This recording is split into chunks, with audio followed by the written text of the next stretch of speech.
Yeah, that's appropriate quieting down. I really appreciate that. Thanks, everybody, for coming out on this frigid Friday afternoon. I'm Richard Gruisin. I direct the Center for 21st Century Studies, and I'm really happy to have Ian Baucom here today, talking about postcolonial method and Anthropocene time. This talk and a couple others this term are leading up to our annual conference in the spring, the April 10th through 12th on Anthropocene feminism. Look forward to seeing many of you here. We'll have the plenaries in this very room, and you'll be hearing more about that as the weeks move forward. Also, before I introduce Ian, let me invite you afterwards to come up to the 9th floor, and there still should be enough light to get a nice view of Lake Michigan and to have a few refreshments and to continue the conversation with Ian and your colleagues. So when the lecture's over, please join us on the 9th floor for reception. Thanks. So Ian Baucom is the director of the Franklin Humanities Institute and professor of English at Duke University. I've known Ian's work for a long time, but personally I've known him through the Consortium of Humanities Centers and Institutes, which C21 belongs to and which Ian's the current president. It's been a pleasure here to get to know him in his more primal role as an academic scholar. He works on 20th century British literature and culture, postcolonial and cultural studies, and African and Black Atlantic literatures. He's the author of 2 books, Out of Place, English and Its Empire and the Locations of Identity, and Specters of the Atlantic, Finance, Capital, Slavery, and a Philosophy of History. He's also co-editor of Shades of Black, Assembling Black Arts in 1980s Britain, and also edited a couple of special issues of the South Atlantic Quarterly on Atlantic Studies and Romanticism. Currently, he's got 2 book projects in the works. One, a follow-up to Specters of the Atlantic, from which we read and discussed a piece this afternoon up in our brown bag on the floor, and then also a book on the Anthropocene and history, which this talk today is part of. On top of that, he's also the author of a young adult fiction book, which I encourage you to check out, those of you with children either at or approaching those ages, or those of you interested in young adult fiction generally. It's on the web, and it's worth a read. So anyway, without further ado, welcome Ian Baucom.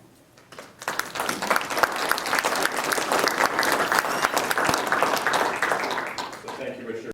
Everyone who's organized this visit, it's been a fantastic set of days. And when I gave a talk yesterday, I called it History 4 Degrees. I didn't actually quite understand how resonant that would be to do this here. So, this talk is drawn from the 2nd chapter of a new book project on postcolonial studies and climate change. In the book manuscript, it follows immediately on the material I drew on for the talk I gave yesterday afternoon, functioning in effect as the 2nd part of an extended 2-part argument.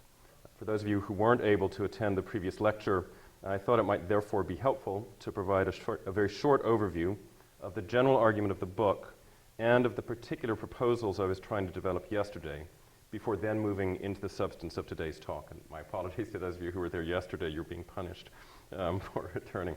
I'll try to do this first overview fairly rapidly.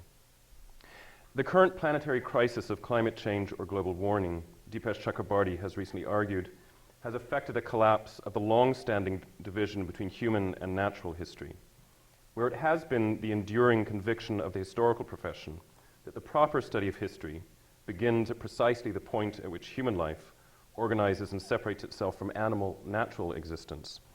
The planet's looming ecological catastrophe, he indicates, has made that distinction void. Human history, human culture, human society have now come to possess a truly geological force, a capacity not only to shape the local environments of forests, river systems, and desert terrain, but to affect the core future of the planet, as we enter into the long era of what the atmospheric chemist Paul Gruisin and other climate researchers have called the Anthropocene.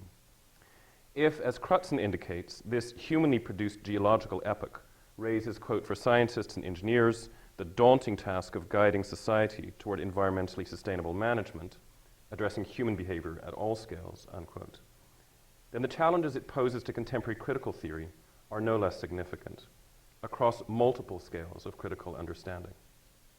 More particularly, Chakrabarty has argued, climate change demands a fundamental reformulation of postcolonial studies' grounding interpretive protocols, including its anti-universalism, and we chatted about that a bit yesterday, its tendency to maintain a distinction between human and natural history, and its prioritization of cultural difference over humanity's collective species being.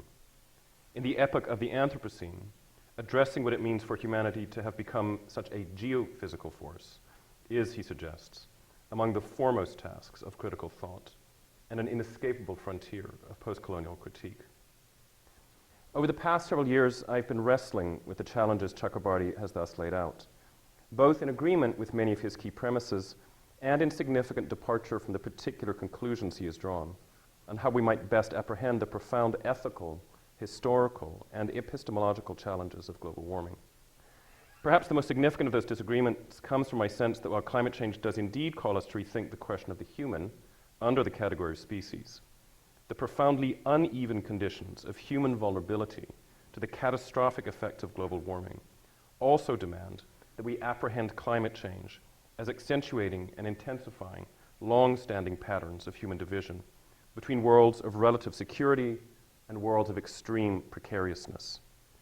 The time of the Anthropocene, I have thus come to think, is not so much a unitary time of humanity's catastrophic species being as a mixed time in which individual, historical, biological, and geological orders of human and non-human being and time have entered into highly complex forms of relation with one another. In the book I'm now writing, I attempt to provide a somewhat broader historical framework for those arguments and for the challenges I understand the Anthropocene to pose to critical thought by first returning to Immanuel Kant's, those of you who are in the brown bag today will not be surprised that yet again I'm going back to Kant. I cannot seem to shake him. By first returning to Immanuel Kant's late 1790s essays on the philosophy faculty's responsibility to establish itself as, quote, a faculty of freedom, capable of resisting the tyrannical power of the state and of absolutist religion. How, I've been asking, thinking, might the contemporary humanities and interpretive social sciences take on a constant task in a moment in which the dignity and democratic possibilities of human and non-human life are as fully jeopardized by the effects of global warming as by the actions of the tyrannical state? I pursue that question by outlining what I'm calling a dialectic of forces and forcings, structuring human life and experience in the epoch of the Anthropocene, a dialectical interplay between the forces of human history, including the force of governmental power, the force of fossil fuel economies, the force of philosophical critique, and the force of aesthetic experience, and the, quote, radiative forcings driving anthropogenic global warming. To what extent, I've thus been trying to understand, can the humanities, can the arts, can philosophy render themselves forces of nature, capable of countering the forcings of climate change? And what is the critical method for grasping how they might do so? In responding to those queries, I've been seeking to draw on a range of developments in the philosophy of history over the past 2 centuries, broadly from Kant's idealist cosmopolitanism to the anti-historical new materialism of scholars such as Jane Bennett, Timothy Morton, and Bruno Latour, a tradition of postcolonial subaltern studies that I argue remains vital to understanding the asymmetrical effects of climate change, and a series of contemporary novels, films, works of photography, and other visual arts in particular, emerging from the world's new zones of extreme climate vulnerability. Collectively, I believe these works cause us to wrestle anew with the paradoxes of Marx's famous dictum that we are free to make our own history, though not under circumstances of our own choosing, at a moment in which those circumstances of human and non-human unfreedom must be understood to include the planetary circumstances of global warming, the circumstances of a world rapidly approaching that 4 degrees Celsius leap over pre-industrial temperatures that virtually every report on anthropogenic global warming is identified as the catastrophic boundary of climate change. In yesterday's talk, I sought to expand those arguments by situating Chakrabarty's recent work on climate change within the broader new materialist turn advanced by Bennett, Morton, Latour, and others. That new materialism in its turn is, I believe, worth situating within a longer half-century period of critical time, one of whose signal moments was the debate between Claude Lévi-Strauss and Jean-Paul Sartre in the early 1960s on the nature of history and the dialectic. While not explicitly articulated under the signs of the Lévi-Strauss-Sartre debate, this new materialism, as I understand it, shares and extends some crucial features of that debate, taking something from both sides.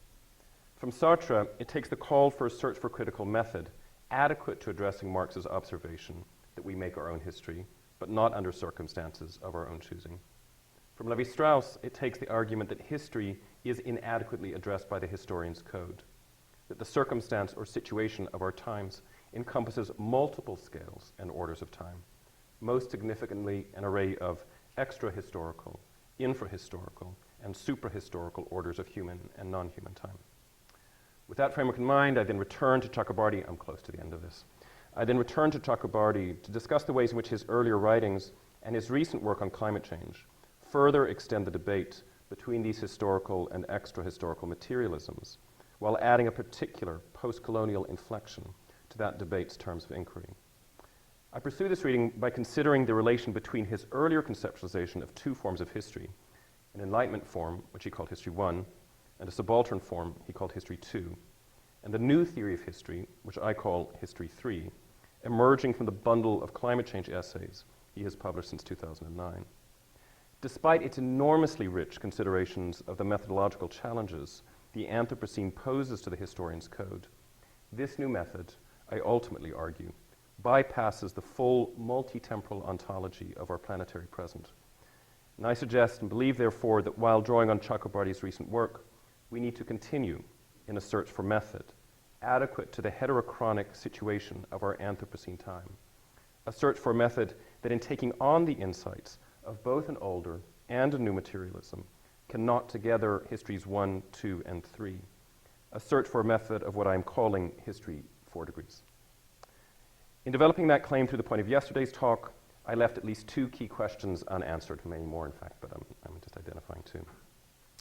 First, if it is the case that the Anthropocene world is temporally and ontologically multiple, and that to its multiple temporalities and heterogeneous ontology, there is a correspondingly multiple and heterogeneous set of orientations to the future, then what are the strands of time of which that world is composed?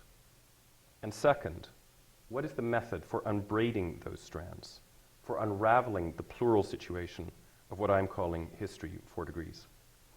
I want now to return to those questions and to multiply them a little. In place of two questions, I now have four. And the two members of our audience will appreciate what it means we'd have four questions rather than 2 or 3.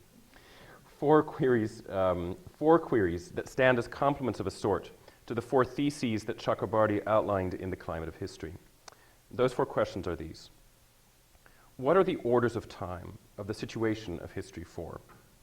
How do those temporal orders relate to one another? And where might we look for models of their relationship?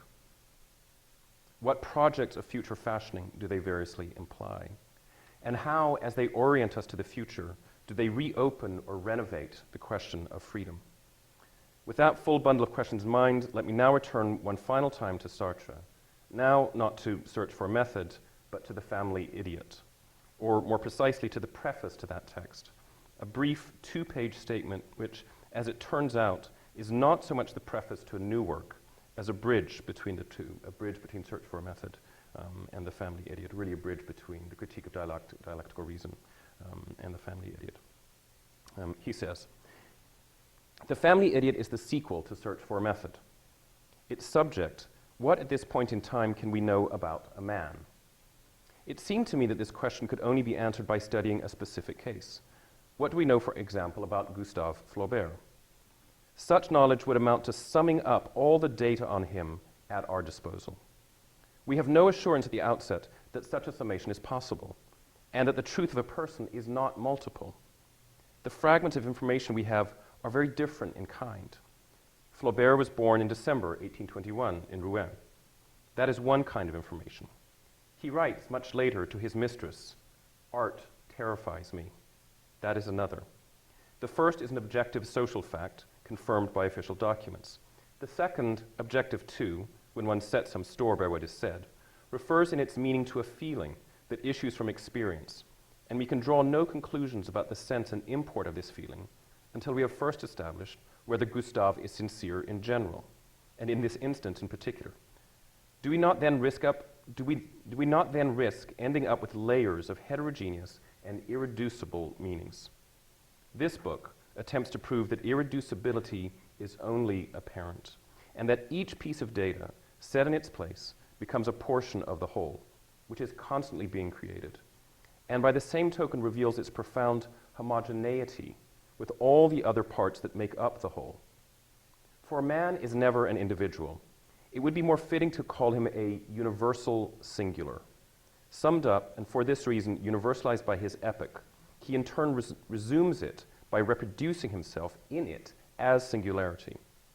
Universal by the singular universality of human history, singular by the universalizing singularity of his projects, he requires simultaneous examination from both ends. We must find an appropriate method. I set out the principles of this method in 1958 in Search for a Method, and will not repeat what I said. I prefer to demonstrate, whenever necessary, how this method is created through the very work itself, in obedience to the requirements of its object. Now we must begin. How, and by what means? It doesn't much matter. A corpse is open to all comers. The essential thing is to set out with a problem." Unquote. If it is worth returning to Sartre, to this remarkably concise though complex précis of the method he had detailed in the earlier Search, itself an extended preface to the critique of dialectical reason, it is because, while it has been fundamental to the argument I've been making, that the situation of history 4 degrees, I'm just going to call it history 4 from here on, so keep it simpler, that the situation of history 4 is precisely one in which we can no longer answer the question, quote, what at this point in time can we know about a man, or let's say instead a person, by referring that question to, quote, the singular universality of human history, Sartre's phrase. Then it has also been my argument that as the question of human nobility now finds itself of necessity equally referred to the universalities of biological, geological, and cosmological history, the search for an appropriate method of resolving, like Sartre, but for our extra-historical moment, the Marxian dilemma of what it means to make history under circumstances not of our choosing, does not end but explodes in significance and complexity. Reading the Sartrean search for a method against the particular method Sartre details, or alternately put, reading Sartre as I have attempted through Lévi-Strauss, and through that extra-historical line of thought stretching from Lévi-Strauss's History and Dialectic to Latour's Politics of Nature, Morton's Ecological Thought, Bennett's Vibrant Matter, and Chakrabarty's Climate of History, thus presents itself, not entirely paradoxically, I hope, as one potential key to answering with Sartre and against him this question. What, at this point in time, can we know about a person? And by virtue of knowing that person, know of the Anthropocene epoch, the Anthropocene situation she or he simultaneously sums up and summons toward a future. Before answering that question, or attempting to answer that question, however, we need to address the two key philosophical postulates behind it. One regarding the nature of the person, the other regarding the relation of the person to the situation. What is Sartre's first postulate? In brief, that a human life, in whatever, quote, epoch it finds itself, is not composed of, quote, layers of heterogeneous and irreducible meanings, but is instead totalizable. That irreducibility is only apparent. Each piece of data set in its place becomes a portion of the whole, which is constantly being created, and by the same token reveals its profound homogeneity with all the other parts that make up the whole. I know that this can get a little bit abstract. Just to situate what I'm doing, I'm trying to think about the ways in which Sartre's discussion of the whole and of totality might have might render an analogous understanding of the whole and the totality of the Anthropocene available to us and where that account of totality breaks down, sort of the burden of what I'm trying to do in this portion. At first glance, this does not, this description that the totality reveals its homogeneity with all the other parts that make up the whole. At first glance, this does not at all conform with the argument I have been advancing, particularly as it seems to rely on Sartre's outright rejection of the notion that the truth, either of a person or a situation, is multiple. Vitally, however, what Sartre rejects is not multiplicity per se, but a particular mode of multiplicity, a version of multiplicity in which the, quote, heterogeneous layers of a life are radically autonomous from and opaque to one another, radically irreducible to some common form of articulation. And this also is not what I understand multiplicity to entail. Rather, as I've hoped to register in the second of my framing queries, the question of the multiple is not the question of irreducibility, but of the relation of times, scales, and ontologies to one another within the co-relational human and non-human totality of what I am calling history 4. While the form of that relation might not be that of a universal singular, as Sartre conceives of it, the conviction that there is a relational totality of the 4 degrees Celsius world, a relational totality of this time, however internally multiple and heterogeneous it may be, is fundamental to the method I'm seeking to explore. What form then does that totality take? For Sartre, in the terms of his second organizing postulate, it is the dialectical form of the universal singular, the form humanity takes as at once something constituted by its moment and something constituting that moment, the form of the human as something fashioned, made, summed up by its epoch, and the equal countervailing form of the human constituting itself as an epoch-fashioning force through the tasks, the projects, and the orientations toward the future it takes on. And it is on this exact point that the method of thinking the relation of the person to the situation that I have in mind, the method of thinking and responding to history 4, both extends Sartre's neo-Marxian, quasi-Lukácsian insights and departs radically from them. And that is because, while for Sartre, as he clearly states, the epoch, however vast, is always finally and only the epoch of human history, the epoch I have in mind, the Anthropocene epoch, within which humanity continues to discover itself as something constituted and as something constituting, is not the singular epoch of human history, but a mixed epoch, an epoch of the human and the non-human, an epoch of the historical, the infrahistorical, and the suprahistorical. Of what then does that mixed epoch consist? Of what are its heterogeneous and related layers composed? What form does their relation take? More immediately, how can we go about answering those questions? For Sartre, in one key way, by turning to a particular case, a particular work, a problem within that work, a question that problem raises. Is that the way to proceed? Perhaps. Though first by noting that there is nothing exclusively Sartrean about this, that much 20th century Marxian philosophical and aesthetic method proceeds in exactly this fashion, and that to proceed in this way is not to determine in advance the endpoint of what totality encompasses, to restrict totality preemptively to the singular universality of human history. Take, for instance, the other major figure inspiring not only the methodological protocols of Chakrabarty's theses, and the title of his theses, but my own thinking on that mode of counter-historicist thought adequate to the situation of this time, Walter Benjamin, whose 17th thesis on the philosophy of history includes these justifiably famous observations. Quote, "The materialist writing of history, for its part, is based on a constructive principle. Thinking involves not only the movement of thoughts, but also their 0 hour, where thinking suddenly halts in a constellation, overflowing with tensions. There it yields a shock to the same, through which it crystallizes as a monad. In this structure, the historical materialist cognizes the sign of a messianic 0 hour of events. He perceives it in order to explode a specific epoch out of the homogeneous course of history, thus exploding a specific life out of the epoch, or a specific work out of the life work. The net gain of this procedure consists of this, that the life work is preserved and sublated in the work, the epoch in the life work, and the entire course of history in the epoch." Unquote. At first glance, this looks remarkably like Sartre, and there are meaningful similarities. For Sartre, The sequence runs from the question to the problem to the work, from the work to the totality. For Benjamin, method flows from the 0 hour to the work, from the work to the life work, from the life work to the epoch, and from the epoch to the entire course of history. In either case, the movement from the question or the 0 hour to the totality, the entire course of history, proceeds step by step through a moment of interrogated or arrested thought, to the interrogating or arresting work, to the total historical ensemble that work sums up or constellates. But there is a crucial difference.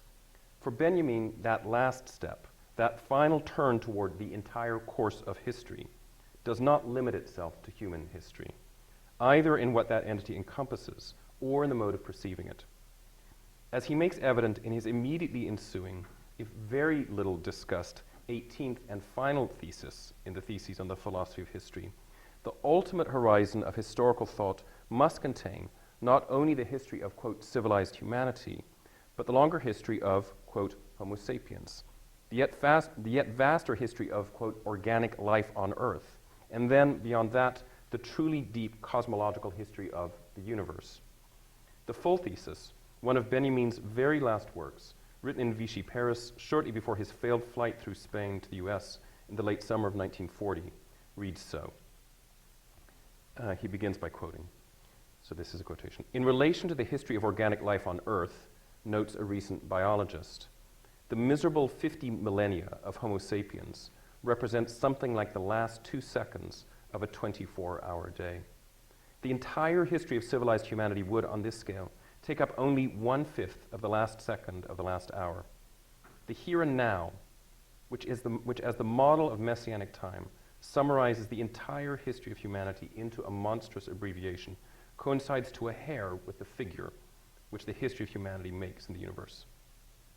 Massively expanding the scale of the, quote, here and now to encompass the several thousand years of civilized humanity's recorded history, what I am inclined to call its nomological time, and then reminding us that even that vastly extended time frame of the historical present accounts for only a fraction of the history of humanity's species life, what we might call its biological time, which accounts only for a tiny margin of organic life, zoological time, and that organic life, in its turn, barely registers on the clock of the time of the universe, cosmological time. Benjamin thus completes his theses and sets a final critical methodological framework around the course of his own biographical time by extending the philosophy of history into those exact domains of the infra- and suprahistorical that Levi-Strauss subsequently introduced to his dialectic of history.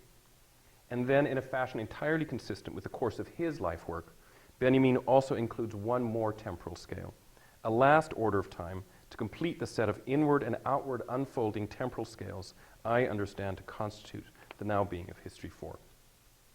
For if the 18th thesis' outermost sphere of historical thought at first glance appears, as in Levi-Strauss's History and Dialectic, to be the cosmological, then Benjamin indicates the cosmological, which encompasses or enmeshes the geological, which encompasses or enmeshes the zoological, which encompasses or enmeshes the biological, which encompasses or enmeshes the nomological, which encompasses or enmeshes the biographical, is itself, are all themselves, rendered visible in relation to yet one more margin of time, the margin of messianic time, the theological margin of humanity's traffic with the non-human.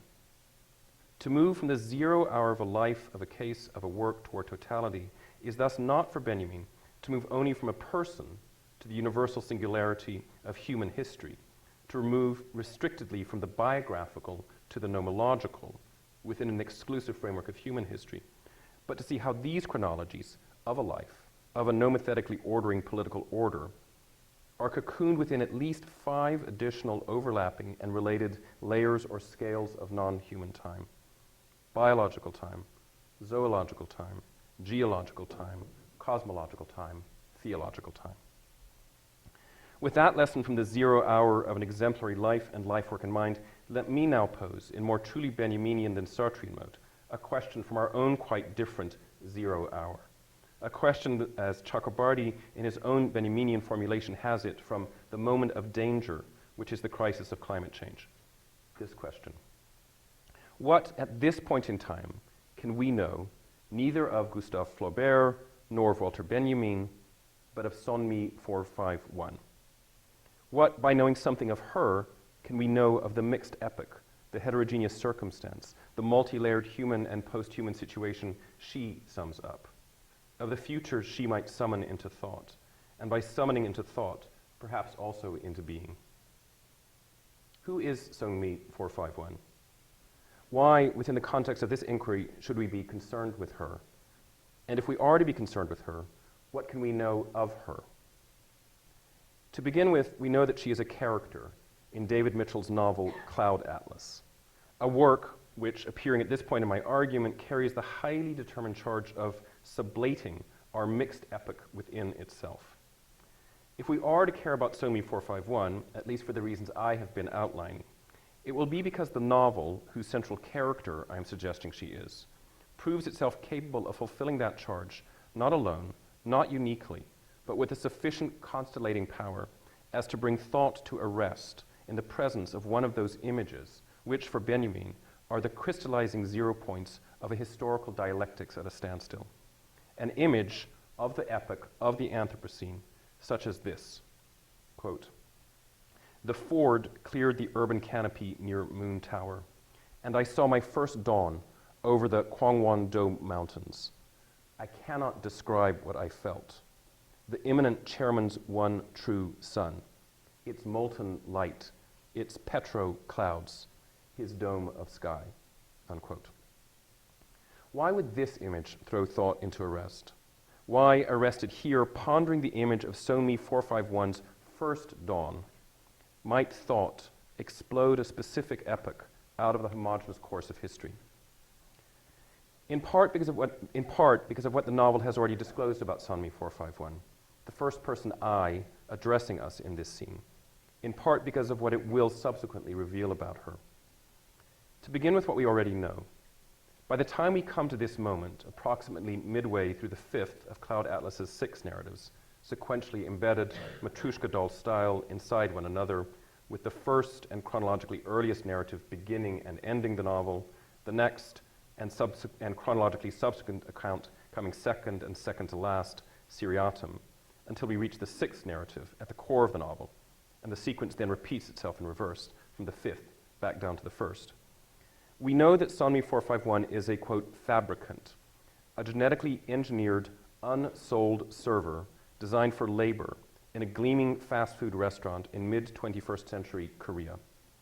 She is not thus an individuated person with an individual name, but a model with a serial number, the 451st Sonmi, genomed for a decade or more of servitude, alongside a set of Yunas and Maludas and Kailims, in a fast food camp, and thereafter destined for the recycling of her genetic material.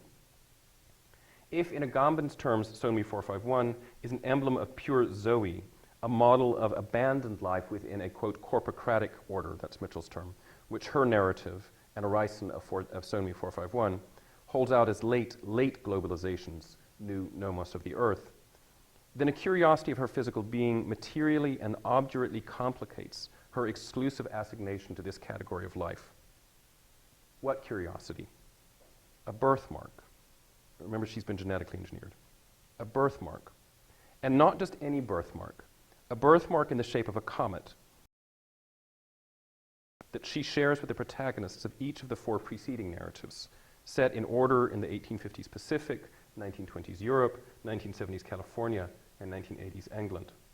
A birthmark that shared with these protagonists sets her in the second order of kinship, not only with her utterly alike fellow Sonmis in their mid-21st century present, but with a set of ancestral relatives, cousins, and precursors through a biological or biotic line of descent, processed through a mix of sexual and technological selections over a multi-hundred-year period of time. Zoologically identical to all the other Sonmis of her time horizon, biologically linked to a vertical multi-century line of biotechno-evolution, Sonmi 451 nevertheless speaks in the first person, speaks as an I, speaks as a conventional novelistic character, or more precisely as a conventional character in a realist novel, which is to say that she speaks biographically, with all the assurances of liberal individual personhood underpinning the modern realist biographical form. if the oddness of that claim to the biographical by this character has not been apparent from the start of her account, which is formally structured as the transcript of an interview with a corporate archivist, then it is thrown into bright relief in the moment I have identified, the moment of Sonmi 451's first dawn, the moment of enlightenment in which, emerging for the first time from the subterranean mall in which she has served the full course of her life, she sees what no other Sonmi has yet seen: a landscape, natural light, clouds, the sun. Recalling this dawn, unique to her, Sonmi 451 is in a significant way recalling her first fully biographical moment, her point of entry into biographical being, her initial passage into an individual life, a passage that will then encompass a Kantian labor of complete enlightenment, of daring to know, as his sapere aude formula had it, beginning with an intensive program of humanistic reading she is about to pursue at the university where she is taken to study and be studied, and culminating in her complete rebellion against corpocracy, her ensuing arrest, her prison interview with the archivist, and her execution. Speaking to us about this first dawn, and so, in this sense, defiantly recollecting her birth as a biographical subject, rather than as a zoological subject or a biological subject, from the aesthetic experience of this dawn, and so also recalling her birth as a belated humanistic subject, a subject of the conjoined Enlightenment projects of aesthetic judgment and of freedom. Sonmi 451 thus maps quite an old story onto her passage into the future, sets her account of a revolutionary movement into the possibility of emancipation within an entirely recognizable frame, the framework of freedom provided by the story of Enlightenment progress, the story of educated cosmopolitan personhood, the story of normative citizenship, rights, and equal protection, the story of the self, of human life, at the heart of what Chakrabarty calls History 1. As Cloud Atlas reanimates that Enlightenment narrative of liberty, revives the normative political imaginary of History 1, the striking image of the first dawn of Sonmi 451 springs its first arresting set of questions. What are we to make of this first-person speaking I? What are we to make of this self, entering in this way the Enlightenment humanist path of biographical life? What are we to make of this person pivoting in such an apparently conventional fashion from subjugation through the awakening experience of aesthetic astonishment to the task of modern freedom? Are we to celebrate her, or should we lament her for seeming to deny that the truth of a person is multiple, for seeming to discard the ontological multiplicity of personhood, for seeming to choose the enlightened biographical over the evolutionary biological and the techno-zoological orders of her being? Or are those the wrong questions? Is the point instead not to assume that Sonmi 451 is choosing one or other of these multiple modes of being, but to look back at this image for the cues it might give us of a non-exclusive form of relation between these plural orders of life and their plural temporal codes, for the evidence it might provide of Sonmi 451's capacity to sum up or sublate or totalize within herself a biographical and a biological and a zoological order all at once, and then also, in addition to these, to also register in her manner of being the nomological code that has made her what she is, a code in relation to which she is now attempting to make something of what she has been made, biographically, biologically, zoologically. If there is some such evidence in this image, some evidence that Sonmi 451's passage into the future is not purely nostalgic, not purely a retreat to the Enlightenment freedom of the autonomously, irreducibly human self, not purely a flight back to History 1, but a movement toward a conception of the person adequate to the situation of what I've been calling History 4, it is because of something I passed over in my first gloss of her quasi-Wordsworthian bliss was it in that dawn to be alive moment. Because of something affecting quality, the nature of the light pouring down on her at her dawning moment. Because while that light is quite clearly marked as sublime, I cannot describe what I felt, and is so unmistakably linked to the sublime's distinctive history as an agent of Enlightenment humanization, neither that light nor its sublimity is necessarily figured in this image as natural. Looking up at this Enlightenment moment, what does Sonmi 451 see? The chairman's son, The chairman is the director of the corporation. The chairman's sun, molten light, his dome of sky, and filtering that light in its movement toward her and her sublime awakening, clouds, as the title of the novel promises. But not just any clouds, petro clouds. Looking up, to put it simply, Sonmi 451 does not see nature. She sees the collapse of human and natural history. She sees a human history projected into the heavens, a sky possessed and branded by a corporation. She sees clouds that are as humanly engineered as her own body. She sees parts per million particling the ether. She sees the world at 4 degrees Celsius. She sees the Anthropocene. Crucially, it is this sight of a humanly refabricated nature and not the flight from petrolight into pure organic light that triggers for her an experience of the sublime, a new Anthropocene sublime, which rather than being oriented to establishing a uniquely human capacity for transcendence in the mind's experience of nature, and so of affirming humanity's unique dignity apart from nature, is instead directed to marking a simultaneous capacity for immanence in the experience of the indistinction of the human and the natural, in the awareness of the blending, even the catastrophic blending, of the human and the non-human worlds. And it is for this immanent rerouting of the transcendent, immanent rerouting of the transcendent, that I want to nominate the image of Sonmi 451 at her first dawn, inheriting an enlightenment project of freedom, and then refracting that project through the biographical, the biological, the zoological, and the nomological orders and chronologies of her being, as she stands bathing in the geological light of the Anthropocene sublime, as an image capable of arresting thought, an image in full Benjaminian form, capable of blasting our mixed Anthropocene epic out of the homogeneous course of history. And the theological, that final mode of the extra-historical non-human, it is not yet apparent, but it will emerge in the ensuing sixth and innermost narrative, set a century or more later in a post-apocalyptic world, an ultra-historical world, to borrow another of Giorgio Agamben's terms, trapped in the long interregnum between the environmental ruin of the corporocratic final stage of history and the establishment of a new post-ultimate reordering of the earth, or as McKibben has it, the earth. Within that, quote, raided and burning world, saturated with extreme violence and a perpetual Hobbesian war of all against all, Sonmi 451 recurs as Sonmi, as a figure of messianic possibility, not through any recollection of her actual revolt against her engineered, unsouled condition, but as an object of sacred veneration. And that too gives thought pause. For as Zachary, the protagonist of this last narrative, recounts in oral Yarnan form the adventures of his life and of his encounters with the now deified Sonmi, Cloud Atlas seems to re-transcendentalize, or more simply, to mystify her, to situate her within a decidedly non-immanent sphere of the image. If that is the case across Zachary's account, it is never more pronounced than at the end point of his yarn, as he remembers his own kayak-borne flight to freedom from a band of raiders who have killed his parents and siblings. Quote, "I watched clouds, a-wobbly, from the floor o' that kayak. Souls cross ages like clouds cross skies, and though a cloud's shape nor hue nor size don't stay the same, it's still a cloud, and so is a soul.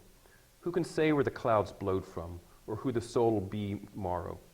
Only Sonmi, the east and the west and the compass and the atlas, yea, only the atlas o' clouds." Unquote. What should we make of this?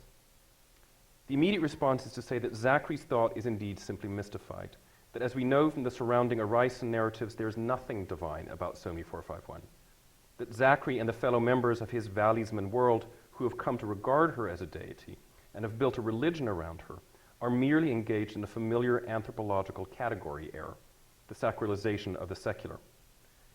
But the novel does not permit that option. For Zachary and his fellows, Sonmi is the source of auguries, cryptic but precise prophecies of what is about to unfold in their lives. And the difficulty is that all these auguries come true, one by one, exactly as prophesied. As that occurs, as Zachary's personal history is directly opened to the operation of prophetic miracle, the biographical scale of life that the earlier image of Sonmi 451's dawn revealed to be so intimately cross-layered with the biological, the nomological, the zoological, and the geological, is here repeatedly interrupted, patterned, modified by a theological force the novel resolves to treat as simultaneously inexplicable and real. How then are we to read this second paired image of life in the Anthropocene? This image of Zachary, now in his turn, like Sonmi 451, looking up at the sky and seeing not petroclouds, but some sacral, efficacious after-image of the long-dead fabricant, now appearing in the guise of Sonmi, the east and the west and the compass and the atlas, yea, the atlas of clouds. Again, the question turns on asking of this image, as of its predecessor, what it more precisely reveals. Looking up, what exactly does Zachary see? What does he render visible? Two things, in fact, which are not quite the same, which correspond to the difference between these two questions, to the difference between what Zachary sees and to what becomes visible to the reader looking up into this sky over his shoulder. To begin with the second of those questions, what does Zachary's inspection of the clouds render visible to us? Something oddly similar to what Benjamin also renders visible about the nature of a material messianism as we peer over the shoulder of his angel of history. How so? In this way. Before he sees Sonmi in and as the clouds above him, Zachary sees an image of human life belonging not to a single but to multiple temporal orders. Souls cross ages like clouds cross skies. As he sees this, we can see the novel providing an answer of sorts to the conundrum of the repeating birthmark, repeatedly borne by its characters across multiple narratives and multiple narrative ages. That mark, we can now posit, allows all these characters to relate to one another as reiterations or quasi-reincarnations of one repeating soul, crossing from age to age. Or we can posit this as long as we are looking forward, as long as we are looking ahead, in unfolding chronological sequence from one moment, one age, one narrative to the next. Looking backward, however, from the end point of the final narrative, from the lag end of Zachary's yarn, the nature of that relation shifts. From that vantage, it reemerges as no longer prophetically reincarnational, but retrospectively cumulative, as each life, each moment, each age gathers and contains within itself the ages and times that have preceded it. Regarded from this perspective, the, quote, soul or spirit of any age, to speak in modified Hegelian terms, is not homogeneous and unitary, but multiple and layered. And that, of course, is one of the keys to Benjamin's revolutionary historical method, to his determination to resist the narrative of historical progress by altering perspective, by looking back over the shoulder of his angel of history, at the shards of ruin and sedimented layers of history piling up at the angel's feet. Benjamin's messianic perspective, the messianic perspective of a historical materialism, even the messianic historical materialism of an extra-historical time, thereby reveals itself not as a perspective toward the prophesied future, toward the not yet coming of Messiah, but toward the retroactive realization of a heretofore missed, but still, quote, revolutionary chance in the struggle for a suppressed past. A past which is in fact neither past nor singular, but multiply immanent in the present, as civilizational history, as the species history of Homo sapiens, as the history of organic life on Earth, as the history of the universe, as the blended orders of biographical, nomological, biological, zoological, and geological time.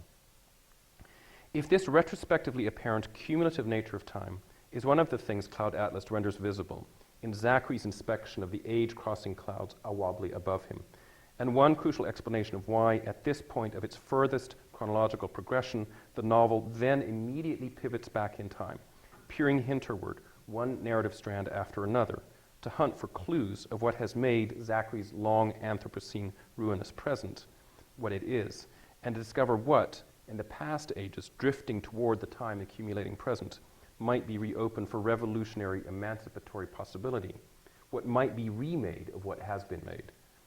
Then it does not yet touch what Zachary himself sees as he looks up into the sky, up into the clouds, and sees Sonmi there, as the east and the west and the compass and the atlas, and is miraculously rewarded for seeing her so and believing in seeing her so. What is that thing that he sees? In briefest terms, the precise complement and obverse of what Sonmi 451 has seen in her earlier look upward. Not the collapse of the distinction between human and natural not the collapse of the distinction between human and natural history in an apparition of petroclouds, but the collapse of the distinction between human and sacred history in the apparition of Sonmi as atlas of those clouds. Or let me put it this way. What Zachary sees, what the novel, in respecting the efficacious power of Sonmi's auguries, agrees to see, if not to explain, is the blending, as Chakrabarty previously had it, of the time of history and the time of the gods. He sees history too, sees as his fellow Valleymen see a history imminently full with the force, the plenitude, the possibility of a sacredly non-human order of actants, sees a distinctive, affective, vernacular way of being within the blasted, raided, and burning homogeneity of planetary catastrophe, sees a theological alternative to a unitary enlightenment passage into freedom within our looming moment of danger. And it is for this reminder of the resilience of the power of subaltern projects of emancipation that are willing to traffic with and construct forms of life around their traffic with the strangeness of the sacred and the theological that I wish to renominate Cloud Atlas and the surrounding fictional and aesthetic ensemble to which it belongs as one of those works capable of sublating within itself the ontologically braided and time-knotted situation of history form. And then, as that recollection of Cloud Atlas's fictional status highlights, I wish to nominate it for one more reason, for underscoring that if there is a method of thought adequate to encompassing the heterogeneous, epically mixed moment that we inhabit, that method must include in its appraisals of the collapsed distinction of human, natural, and sacred histories, and in its multiple encounters with the non-human, an encounter with the aesthetic, and an appraisal of the actant power of aesthetic history. Jean-Paul Sartre, as I have noted, my apologies, this talk is slightly long, but I'm going to try to keep it moving on. Jean-Paul Sartre, as I have noted, prefaces The Family Idiot this way. It is the sequel to Search for a Method. Its subject, what at this point in time can we know about a man? It seemed to me that this question could only be answered by studying a specific case. What do we know, for example, about Gustave Flaubert? I've been echoing that query and echoing the question behind it, asking what, at this point in time, we can know of the relationship between the domain of human action and the domain of historical necessity, the realms of making and of circumstance, of the actor and the situation. As I have done so, I have both been following Sartre's lead and diverting from it, rereading Sartre's Search for a Method through the critique of his immediate period antagonist Claude Lévi-Strauss and a preceding and succeeding body of work from Walter Benjamin to Dipesh Chakrabarty, calling to our attention the various and multiple ways in which the long-standing distinctions between human, natural, and sacred histories have fallen into collapse, and foregrounding the infrahistorical and suprahistorical challenges to the historian's code Lévi-Strauss found underpinning Sartre's thought. In doing so, my concern above all has been to trace a new search for method emerging from what I have called a 20th through early 21st century extra-historical dispositif, ranging from Benjamin's messianic historical materialism to Lévi-Strauss's savage dialectic to the neuroscientific and ecological turns of contemporary philosophical thought, and to identify the recent critical discourses on the Anthropocene as both belonging to that dispositif and offering to resolve its methodological search. Across these twists and turns, I have sought to hold on to one key question from the Sartrean starting point and proceeded on the basis of one fundamental difference. If the common question I have held to is an expanded variation of the question of freedom that Sartre inherits from Marx, the question of how we might now find some method of answering the question of how to make something of what our mixed, multi-scaled situation is making of us, then the fundamental difference is that where Sartre ultimately brings that search for method to bear for test on the life of a 19th century novelist, I have turned from my own test, my own first test situation, to the lives of a set of 21st century novelistic characters. And I want now to pause to ask what difference that aesthetic turn makes, what openings it affords, what it means to derive a method of accounting for the situation, not from a real, but from an imagined life, not from an actual person, but from a fictive persona, not from someone like Gustave Flaubert, but from someone like Cloud Atlas's Zachary, or more vitally, from his atlas to the situation in which he finds himself, and the key to the novel's atlas of character, Sonmi 451. How does Sonmi 451 differ from Flaubert? How differently does she occupy history? How non-identically does she sum it up, even in its extra-historical character? How variably does she act within it, if she can act at all? She is, to begin with, and to repeat the most obvious point, something Flaubert never entirely was, a character. For while it is one of the insights of the novel's musings on the philosophy of history that the past is always duly composed of, quote, an actual and a virtual past, doubly composed of a past, quote, as it actually occurred, and a past created from reworked memories, papers, hearsay, fiction, in short, belief, which grows ever truer as the actual past descends into obscurity, unquote. And while we might say in consequence that to the actual past Flaubert, there are multiple circulating virtual Flauberts, created from reworked memories, papers, hearsay, fiction, multiple ways in which he too has become a character of our thought, Sonmi 451, unlike him, has always only been a character. Or maybe this difference is not quite so obvious. For as we have seen, it is one of the conceits of the novel that Sonmi 451 also undergoes this precise transformation, that in her passage from Sonmi 451 to Sonmi, the Atlas of Clouds, she too is not ontologically singular. To the later characters within the novel's extended landscape of time, she also shifts from what she, quote, actually was, a genetically engineered server, to become a character, a reworked fiction, an article of belief. And it is precisely in becoming such a character in Zachary's world that she becomes an actant within it, whether through the never-explained power of her auguries or simply by becoming a guiding fiction, an atlas for his actions, regardless of the irresolvable question of those auguries' miraculous history-interrupting force. In staging Sonmi 451, Sonmi so, in underlining her double life as a person and a character, both for the readers of the novel and within the world of the novel, Cloud Atlas reminds us of something fairly old and fairly elementary, but worth recollecting nevertheless. It reminds us that the actual and the virtual are not strictly divisible, but entangled, that both act within the real, that just as Sonmi can function as a shaping fiction and a virtual sharer in the actual lives of her fictional acolytes, so too as a character, as Sonmi or as Sonmi 451, can she or any other character act in our actual space as readers of fiction.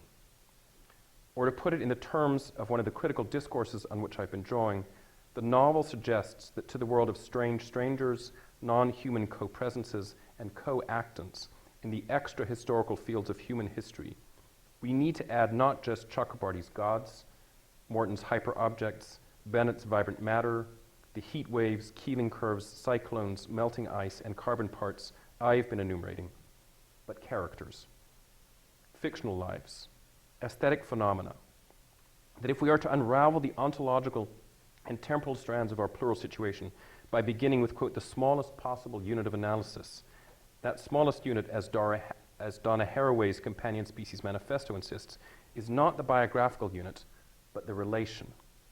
And that to the relation of the biographical to the biological, the zoological, the geological, the cosmological, and the theological, all of which we have already seen Sonmi 451 trafficking, we may also need to add our relation to these other companion species of the human, these fictions, these characters. Perhaps, but why would this matter? What difference might it make to add these aesthetic figures to a History 4's Parliament of Things? Moving now to the last section. I have two preliminary answers, one relating to the capacity of such characters to compose or to allow us to see the composition of a total world, one relating to their simultaneous capacity to decompose us, and in doing so, to recompose our conception of freedom.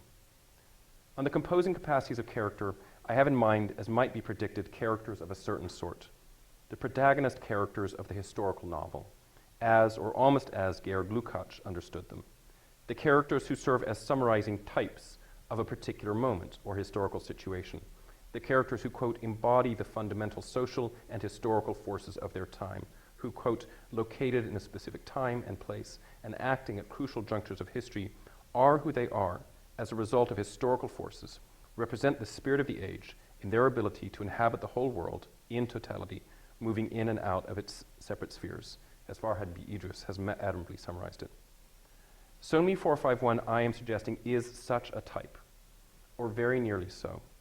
For if, as I have further been suggesting, these historical forces must now also be understood to include a full range of infra- and supra-historical forces, or as climate science has it, forcings, then she also represents the coming into existence of a new type, a new form of the historical novel, perhaps the extra-historical novel.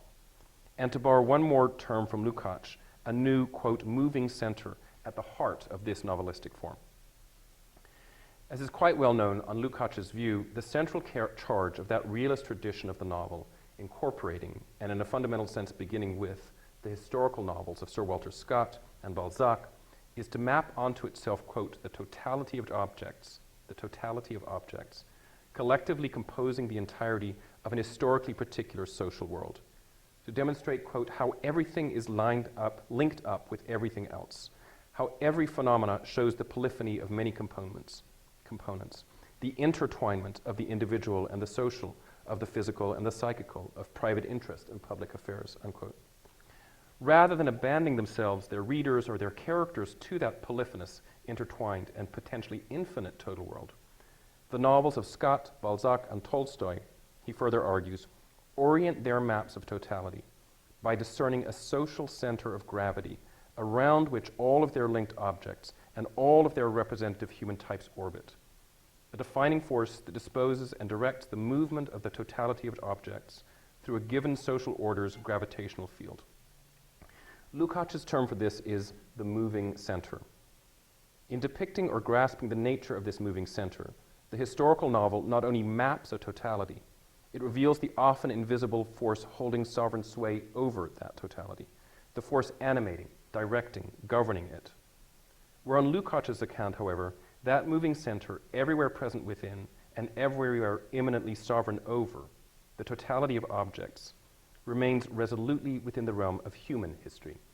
As capital for Balzac, he argues, as the peasant revolt which lasted from 1861 to 1905 for Tolstoy, he suggests. In Mitchell's Cloud Atlas, this visible, invisible, ever-present protagonist emerges as another form of moving center, as another sort of visible, invisible force exercising its sovereignty over a social totality, a forcing force crossing the border of human and non-human history, a forcing force expressing the planetary sovereignty of melting ice, temperatures Celsius, hydrologic cycles, petroclouds. And to render this forcing force, this moving center, this new global sovereign visible, not only over the weather, but over, quote, the whole world in its totality, in all its spheres, we need, I am arguing, a new type of type, a new type simultaneously expressive of Lukács' humanist Marxism and capable of surpassing it, a type of character capable of accumulating compound historical and extra-historical spheres, layers, scales, ages, and forces, a type of character such as Sonmi 451, a character who, in the terms of Chakrabarty's most recent essay on these questions, is capable of allowing us, quote, to view the human simultaneously on contradictory registers, as a geophysical force and as a political agent, as a bearer of rights and as author of actions, subject to both the stochastic forces of nature, being itself one such force collectively, and open to the contingency of individual human experience, belonging at once to differently scaled histories of the planet, of life and species, and of human societies, unquote. As Chakrabarty also makes evident in that essay, a follow-up piece to The Climate of History, the effect of being given this new view of the human is not only, as it was for Lukács, revelatory of the totality of which the human situation is composed, it is also radically decomposing, radically decompositional of the image of the human and the portrait of history, and even resiliently anti-historicist Marxist historical materialism had previously rendered apprehensible. And that is because, as he now indicates, to gain such an image of the human is to gain an image of human life spanning three modes of existence, two of which possess long-standing provenances and relative ontological stability, and one, he argues, that is utterly outside the bounds of previous forms of subjectivity. Within the time of the Anthropocene, there is first the mode attending the universalist Enlightenment view of the human as potentially the same everywhere, the subject with the capacity to bear and exercise rights, unquote. This is the universalizing mode of being postulated by History 1, the mode of being in which humans are, quote, still concerned with justice, even when they know that perfect justice is never to be had, unquote. The most recent iteration of a cosmopolitan Republican way of being, for which the new arena of climate justice remains, as of old, fundamentally oriented toward the protection of the rights-bearing individual and securing the freedom of that individual from harm. Then there is also, he now re-acknowledges, a second mode of being, attending the, quote, postcolonial, postmodern view of the human as the same, but endowed everywhere with what some scholars call anthropological difference, differences of class, sexuality, gender, history, and so on, unquote. This is the reappearing mode of history too, the mode of humanity's vernacular differences, the mode in which, even as, quote, the uneven impacts of climate change are routed through all our anthropological difference, justice finds itself oriented toward the preservation of collectively differentiated forms of life, particularly to the protection of subaltern life forms in globally asymmetrical patterns of vulnerability to ecological devastation and geological change. But then there is also, Chakrabarty adds, I'm very close, a third mode of humanity's being, a new mode into which we are now entering, a radically decomposing mode, for which we have, he indicates, no model of experience. Quote, we cannot ever experience ourselves as a geophysical force, he writes, though we now know that this is one of the modes of our collective existence. We cannot send somebody out to experience in an unmediated manner this force on our behalf. This non-human force-like mode of existence of the human tells us that we are no longer simply a form of life that is endowed with a sense of ontology. Humans have a sense of ontic belonging, that is undeniable. But in becoming a geophysical force in the planet, we have also developed a form of collective existence that has no ontological dimension. Our thinking about ourselves now stretches our capacity for interpretive understanding. We need non-ontological ways of thinking the human. This is the distinctive mode of being within what I earlier called History 3, the mode in which, leaving behind the Enlightenment philosophical and political frameworks of citizenship, norms, and rights, and the subaltern frameworks of anthropological difference and forms of life, the question of the human and of justice passes into the realm of ontological dispute and renovation by passing beyond ontological fixity, by passing into what Chakrabarty calls the non-ontological, by bursting the relatively composed domains of citizenship and anthropological difference into a radically decomposed form of being. And here the question of justice and freedom becomes much more vexed. As he continues, climate scientists' history reminds us that we now also have a mode of existence in which we, collectively, and as a geophysical force, and in ways we cannot experience. But I understand that to care about that, the epistemology method has to be one that refuses to acknowledge the difference and then radical posthumanism. And I think that might be, extreme object-oriented ontology, maybe some of Tim Morton's work, some kind of in the top work. Jake. This is not yet a question, it's a series of comments Sure. that I'm thinking about, but I'll try to see what fits to. The first thing was that I was surprised that the bulk of this talk was kind of following through of one novel and one part of one novel, which you and looking at two characters actually in their relation, and then the gesture for Lukács and the realist character. I was surprised, but actually surprised you spent that much time on that one piece of literature. And so the question comes out of my surprise and my thinking about that and what that means. And so various associations, and this is related to humanism, post-humanism, the boundary between the human and the natural, the boundary between the human sciences and the natural sciences, the crisis in the humanities, the fact that the kind of humanities center that word in the humanities, and what that all means. And then, but your final gesture, which is not final because it's the whole piece of this talk, is that as yes, we have to go beyond the human, and we have to but that one of the places we go is not just the natural or the supernatural, but the character, and therefore literature. And so I'm just really interested in to hear more about that, what that means, what's at stake in that, because it's not where I thought we were headed. Yeah, thanks. I don't know, what I sort of enjoyed about this project is I've never quite been, well, I hope that it's not random, but I've always been surprised where it was headed. So I said yesterday that I was surprised that there was so much Sartre in it. I had not anticipated that. I haven't spent a long time doing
very politically directed contemporary critical practice in postcolonial studies that I'm closest to is finding the orientation for its political directedness, its political orientation, either in anthropology or in philosophy concepts. And that while I'm very drawn to, informed, inspired by that work, I do have a concern pulling out from the particular case at hand, as someone who now speaks often of the humanities per se, that there is that we're losing a sense of political possibility against that. So parties aren't just political; it's a motivated decision to say, I could have chosen here a historical example, I could have chosen an ethnographic case, and elsewhere in the book, that's going to happen. And because of the surrounding architecture, it's very much sort of concept architecture. One of the things to include that is, and one say that there is, in fact, a fundamental role that the imagination has to play in orienting us toward the future. So that and spend it, I'm not saying it, but trying to work that through in a very, very long, close reading of 2 sentences. I mean, that was all. There were I read 2 sentences. No, and that's part of what I wanted to think. And I think the other thing is to have a third category of the non-human. Right? So I've been trying to bring in the writing material, either biological or things in the world of physics, non-human, the new material. Wanted to return to the question of the non-secular non-human. And I wanted to actually think about characters, literary characters, as non-human beings. And to see what happens when we include them in our company. And that's sort of why I did that. And I suppose also, the talk is one of both has 5 pieces, and this is great. This is the 3rd piece, really. There's been no art at this point, and I really I just wanted to spend that time. With it, and also this, the blue card. I suppose the last thing is trying to think about totality. Big question, and this part of it, what's totality must work.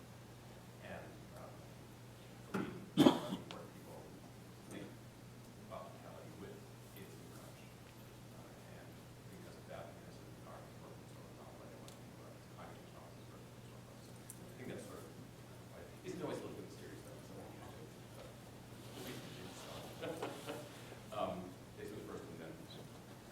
It's actually regarding because it wasn't this kind of follows on nicely. You started the answer with your reference to imagination, but I was interested in how you talked at a certain point when you brought up aesthetics.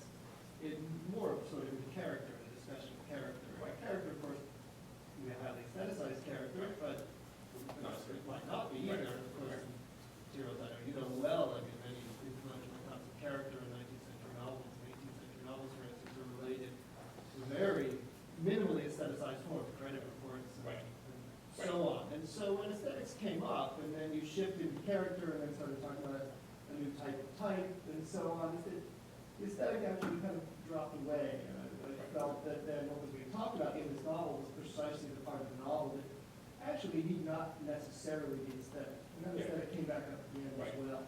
I think imagination gets us partway to aesthetics, but that's not quite the same way either. So I wondered if you could say a bit more about what is it about the aesthetic in particular? Yeah. So it might be helpful for me to, as I think through it, to be a little closer to hold, maybe a little more tightly to the formulation that is driving, which is aesthetic experience rather than the aesthetic. Because, as I say, it really starts with that challenge that Chakrabarty puts out. We cannot experience this. And the aesthetic enters in by saying, yes, we can. There's a mode of experience, which is aesthetic experience. And then I'm trying to think, well, what kind of aesthetic experience? And so it is actually an experience of character. And it's not the credit character, not the reading of character, and not those forms. The aesthetic experience this character, the history of characters, the protagonist character of the historical novel. And why would I, another reason to why I want to do this, the starting point, this in some ways is, how can we think history now? And if our conception of history has changed, thus radically, the Anthropocene explodes this conception of history that introduces the infrahistorical, superhistorical. It should be the case that the historical novel, as it grapples with the question of history, is both going to, in kind of a Jamesonian sense, carry some of its anterior solutions to a generic problem forward, and find those, the adequacy of those previous solutions exploded. And I think that's another, maybe another way to, genre might be, maybe I should put genre around the aesthetic. So just as a question for myself, people are interested, what's the genre of the Anthropocene? Does it have one? There's what's its medium, what's its affect, what are its affects, and what are its genres, and what does it do to prior genres? In a certain sense, the novel shouldn't survive the Anthropocene. There are ways in which you can make an argument that the novel is inadequate. There's maybe another reason to go there. It might be why visual arts, a lot of visual arts think about thought and sound art. I think it's where a lot of after somebody's writing about the next stuff, visual stuff, acoustic materials. But the novel's commitment to character, and I don't have that worked out here, you don't say, but it's kind of about the novel's commitment to character itself, predicated upon individual, should make it the least amenable form from one way of thinking into the novel, or the place where there's going to be the most energy, the imagination we have to.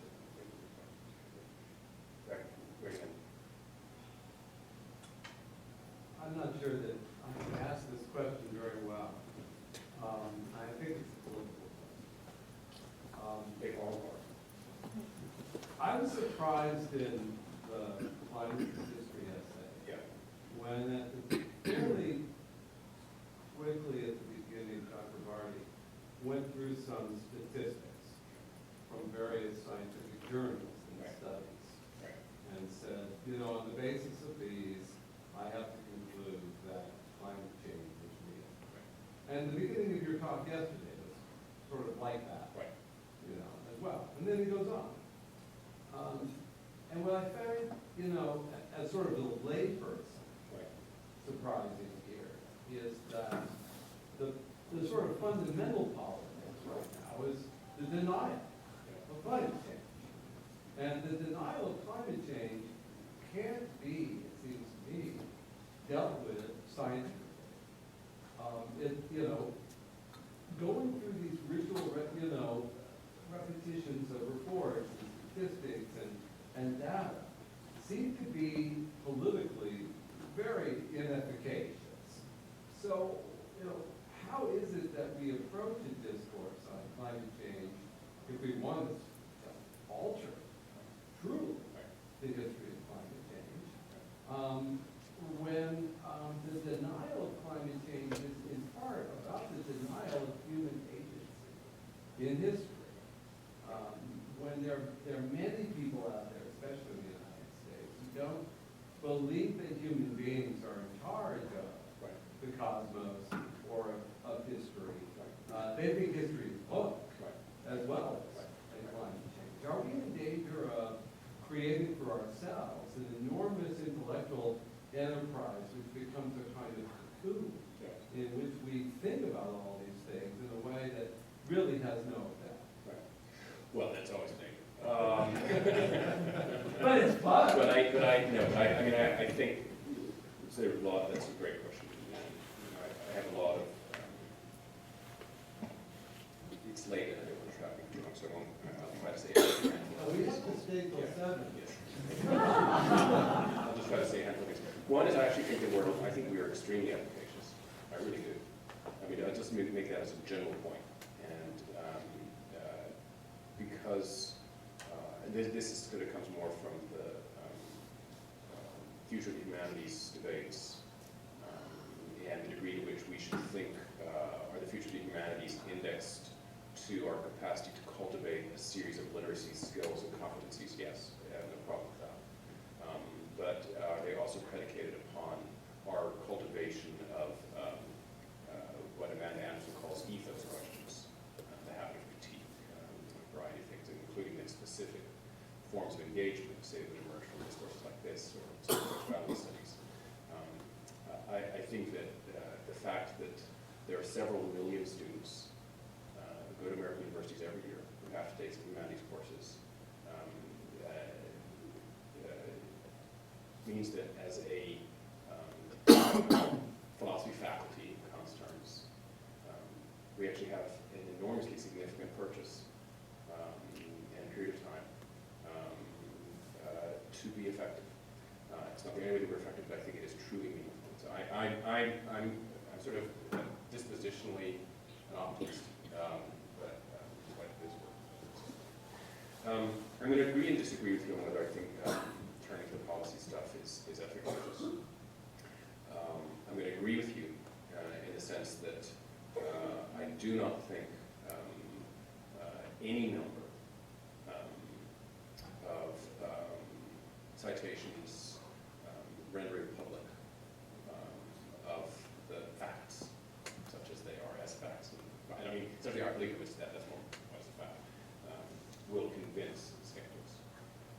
But I also believe you cannot stop actually pointing to the material conditions of change. I think that what we have to do is to think the concert of the form of knowledge production and representation of phenomena that our colleagues in the sciences are producing. So I think that this is their representation of the thematic form, and our representation of the thematic form. So I really think it's the combination between the two of them. It's why I think works of art is so important. It's why I think the software is so important. It's why I think you have to say this isn't just a question of what the best policy is. It is a question of how do you consider the nature of the project, the grand project of modern freedom. So I'm just going to completely agree with the first part that it's not enough. But I think that we have to join with our colleagues in the sciences who are trying to disseminate that. Just because they would not say your way, we do our way. I know you weren't saying that, but I just... Isn't it the responsibility of the humanities to offer an account of the belief systems that underwrite the denial of climate change? I would say that that's one. I wouldn't disagree. That's not what I'm trying to do. Right. I understand that. Yeah, but yeah. As a complementary Well, product. the company, yes, I would agree with that. I mean, I would agree that is good.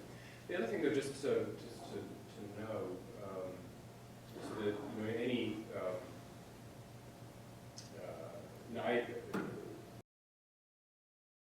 ourselves are indifferent or neutral. We have run up against our own limits, as it were. It is true that as beings for whom the question of being is an eternal question, we will always be concerned about justice. But if we collectively have also become a geophysical force, then we also have a collective mode of existence that is justice blind. Call that mode of being species or something else, but it has no ontology. It is beyond biology, and it acts as a limit to what we also are in the ontological mode. The question of human freedom, Chakrabarty concluded the second of his theses in The Climate of History, lies open, exposed, and unresolved under the, quote, cloud of the Anthropocene. At the last, this new essay repeats that point.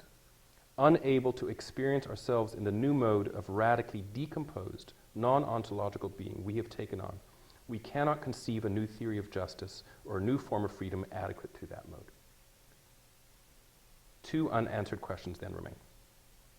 Is it the case that we have no experience of such a decomposed, non-ontological way of being human?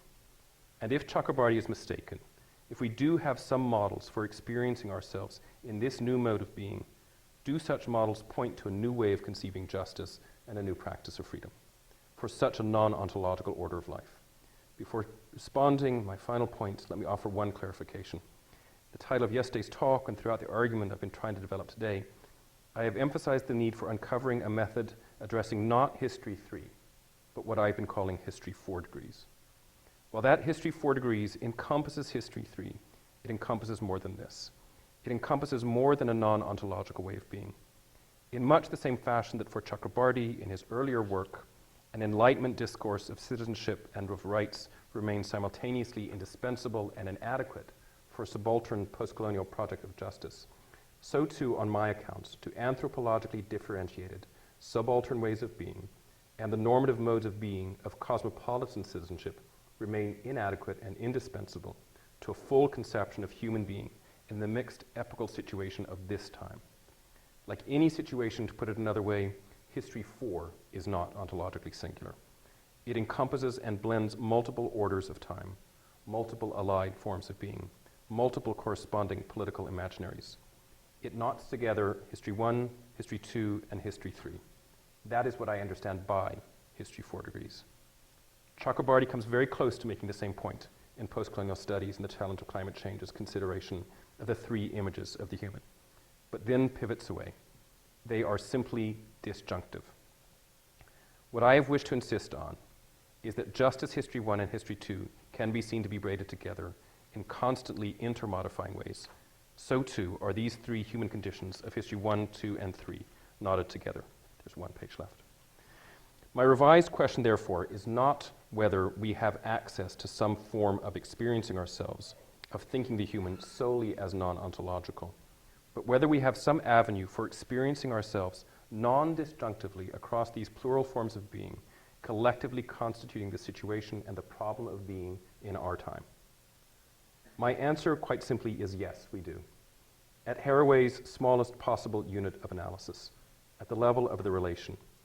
In this case, at the level of a relation to a representational phenomena, at the level of an aesthetic experience, at the level of a relation to a character such as Sonmi 451, a compound character compounding within herself and within the circulating fictions of who she is, an aspiration for rights and protected citizenship, a capacity to constitute affectively rich and distinctive, anthropologically differentiated forms of life, and the consequences of having made of ourselves a geophysical force of nature. Experiencing our compound ways of being human in the aesthetic experience of a relation to such a character, we are also then given an image of a third form of justice and a third mode of freedom. A form of justice that does not begin with the urge to self-protection, individually or collectively, but with an experience of being undone. An experience of being decomposed and recomposed through an entangling set of relationships to the biological and the zoological and the geological and the theological orders and times of planetary life. An experience that reorients the demands of justice from a desire for immunity from these orders of time, from a desire to be protected from them, to be free from them, toward a determination to refashion the biographical and nomological orders of our lives, our habits of dwelling, consuming, legislating, in relation to these other forces and forcings of planetary life, at this time and for times to come. From freedom from, to freedom to. That, as I understand it, is one project for the future of our situation, one orientation for making something of what we have been made, one disposition toward the future. Thanks.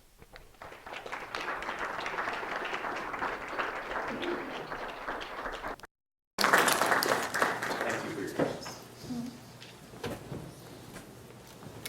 So I'm sure anyone would be happy to take questions. Thank you for your talk, Ian. My question, I appreciate your work and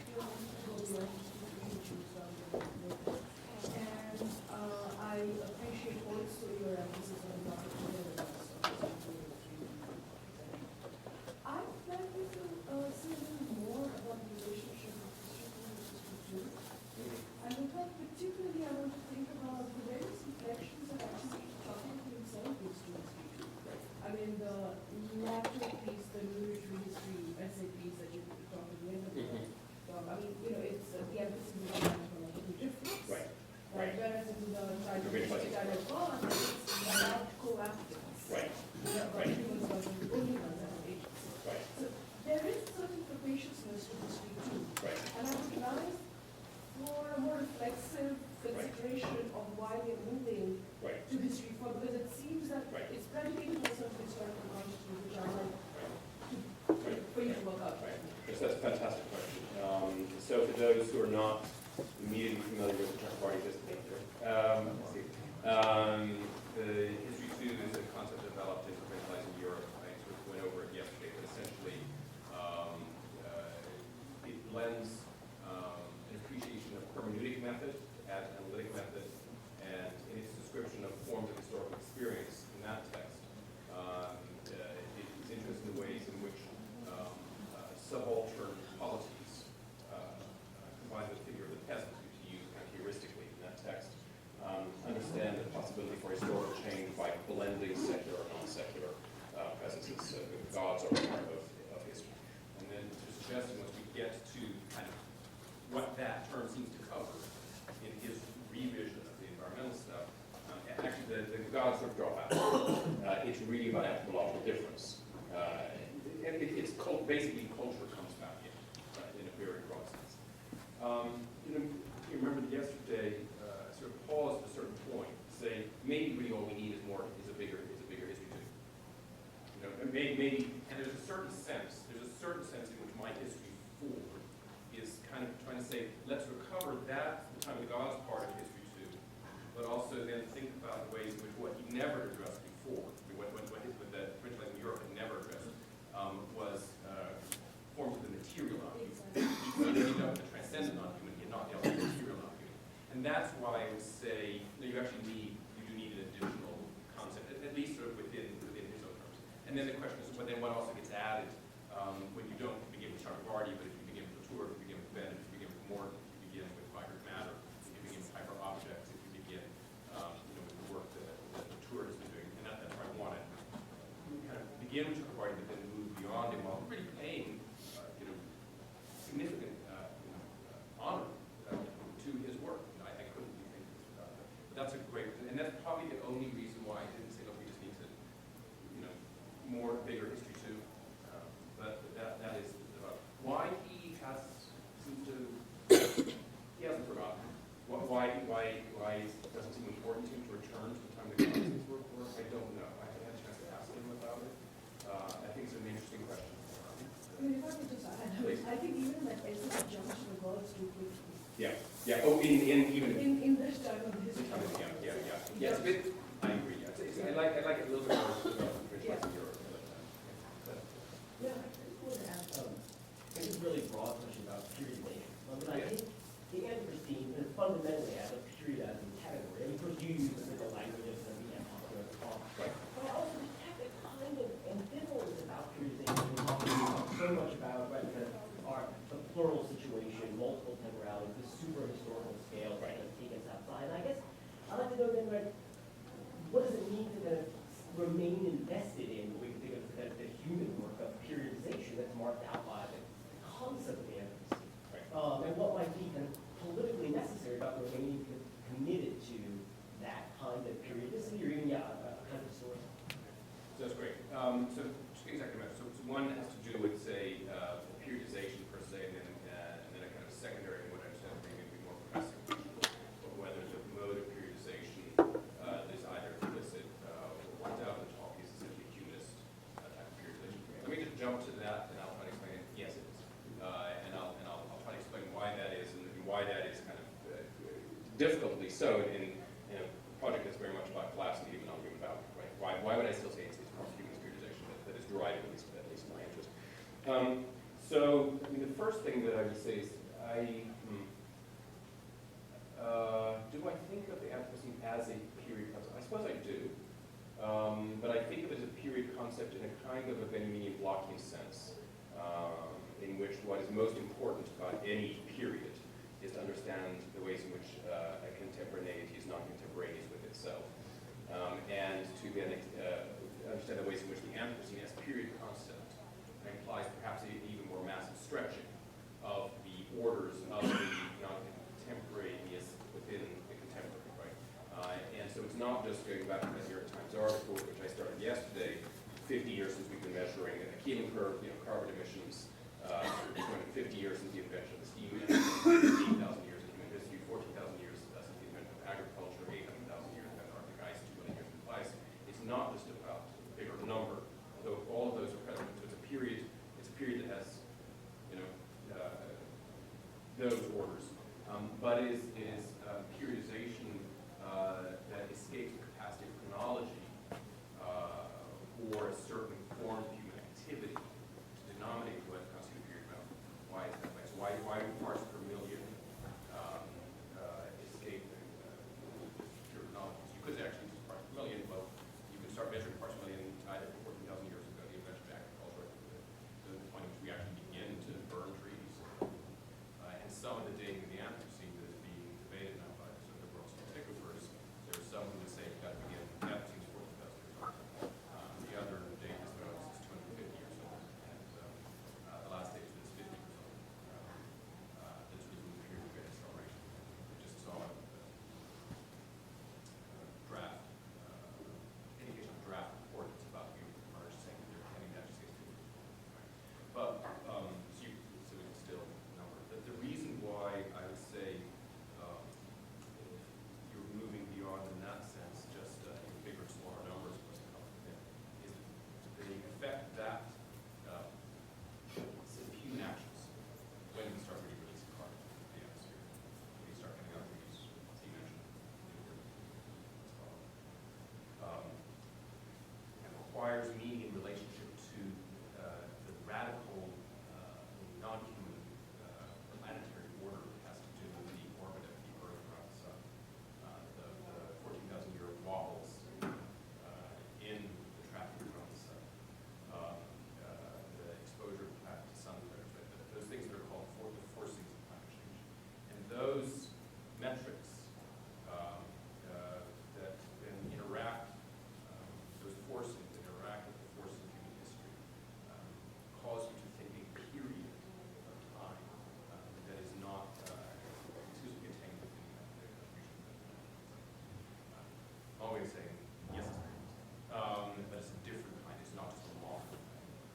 The reason why it is, for me, ultimately a complex and humanist category is as I think about these things, what motivates me. This is sort of my response. You asked me a question yesterday. I interpret as, do you still believe in history? And the answer is yes. I'm going to interpret your question as, why do I care? And ultimately, what is my primary concern that is driving this? And I will say that my primary concern in this, because I come to this kind of from most studies, has to do with the multiplication of human order. I mean, that is what drives me to it, right? That is why I have come to care about this. What I've come to understand is that a humanist epistemology method is not what the humanist method that I have brought to that is inadequate to understanding how to be concerned about human order that you don't take as a first word and instead the collapsing of human order, right? So that's sort of what drives it. But that the anthro in Anthropocene is for me, this is something that a lot of people are wrestling with. If I had a blackboard, my chart of the relation to the varieties of humanisms and post-humanisms, this is a sort of I'll do it imagine. It's all indebted to Kerry Wolf. Okay?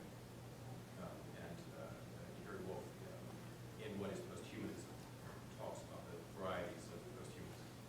So imagine a grid where you've got to have a combination of words humanist and posthumanism. Right? There are going to be four possible combinations. Humanism, upright, right? Humanist, posthumanism. Humanism, posthumanism. Posthumanist, humanism, posthumanist, right? Okay. Top right, humanism, classical, Renaissance humanism, right? Underneath it, humanist, posthumanism. The second term always indicates what it is you're primarily concerned about. The first term says how you think about your concern. Humanist, posthumanism is, in that sense, liberal animal rights, right? You're concerned with the post-human or the extra-human world, you bring humanist epistemology. You resolve to understand that animals deserve equal treatment as human. Top left would be post-humanist humanism. Ultimate matter of concern is, for me, the orders of I hope that the people working in climate sciences might read this. The number is very small. But I'd like to be able to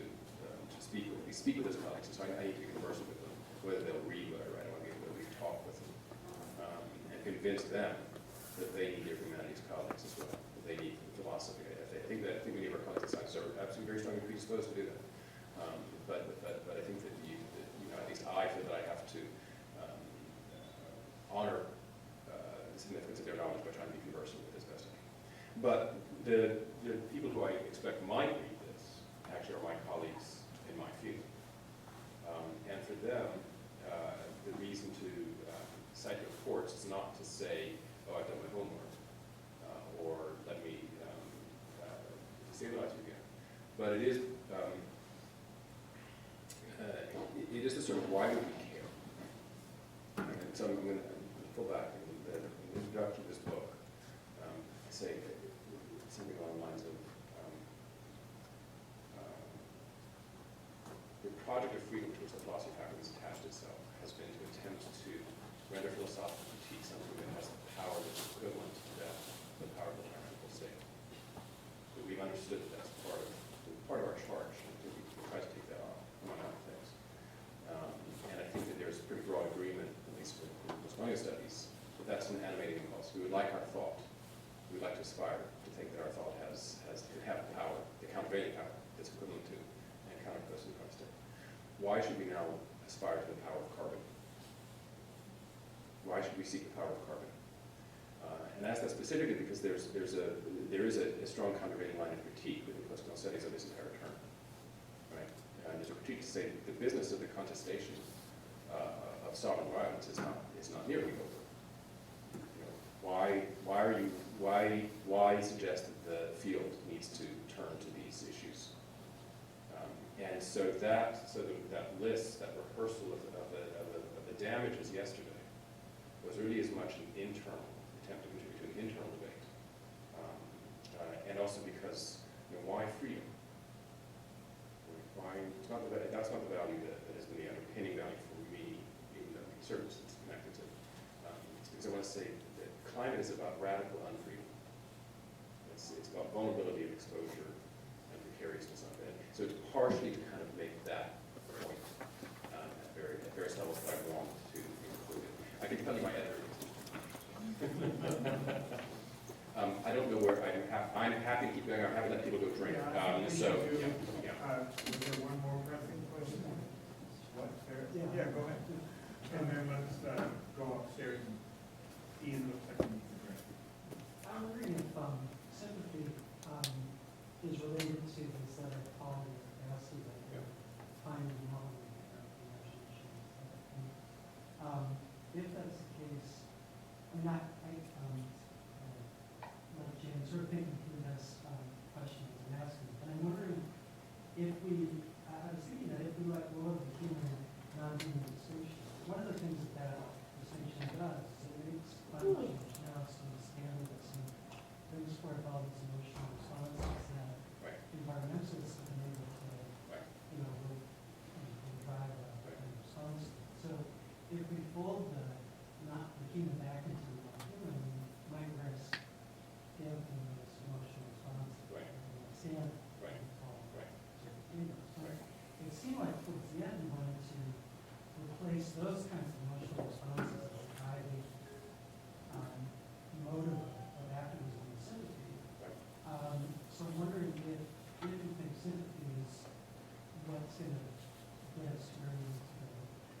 And if that sympathy, and also if that sympathy is different from, or how that sympathy is different from human sympathy, or the kind of sympathy we find in enlightenment. Right. That's a great question. So the last book that I wrote, on a slave trade massacre,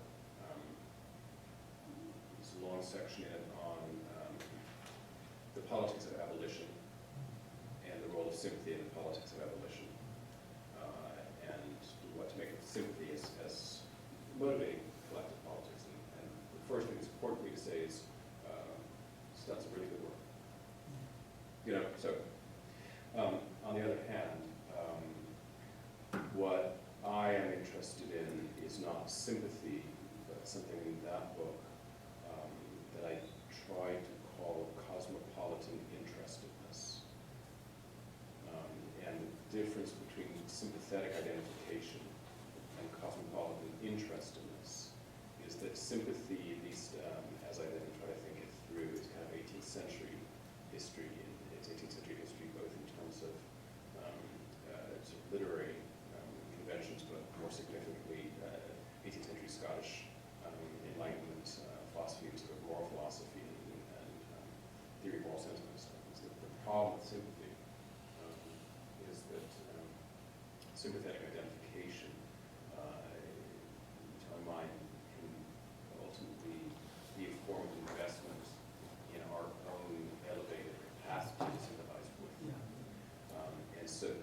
interestedness that I derive from that materials in that work is predicated more on and what I think of as ascriptive melancholy, right? A project, a melancholy, abandonment. So that image I showed yesterday, the little boy invites sympathetic identification, which I ultimately want to eschew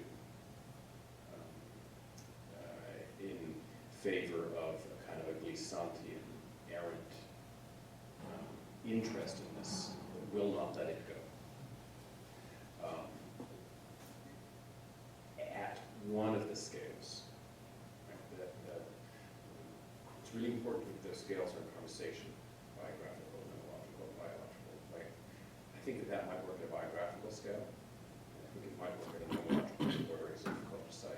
I'm not sure if it works at the level of, let's say, the geological, and this will be my last word. I do not think that the Anthropocene calls for a melancholy identification with the Earth before it was the Earth. There's no going back. I think it calls for a cyborg planet, you know, and a politics of a post-natural planet. And that has to do, in some ways, with some policy solutions. I think there are some policy solutions that have to do with the prosthetic planet. Some of them I think are dangerous, some of them I just, you know, I mean, there are things, you know, I don't know about any, but there's sort of seeding sulfur. I mean, there's all, you know, there are these possibilities, but just as a starting point, right? So their melancholy, affective melancholy wouldn't be the point of beginning. It would be something really more, that's why Haraway is important to me. Much more kind of sort of feminist cyborg politics of a post-natural Earth. So each of the scales, I think, will imply, and that's the freedom toward, right? That's the freedom toward a kind of a queer planet, right? Freedom toward